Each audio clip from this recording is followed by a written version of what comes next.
போல் சிரிக்கிறான். இளமையில் படுத்தவன் முதுமையில் தவிக்கிறான். உனது ரத்தமும் எனது ரத்தமும் உறவு ரத்தமடா.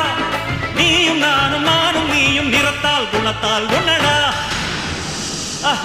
அதாண்டா இதாண்டா அருணாச்சலம் நான் தாண்டா. அன்னை தமிழ்நாட்டில நான் அனைவருக்கும் சொந்தண்டா.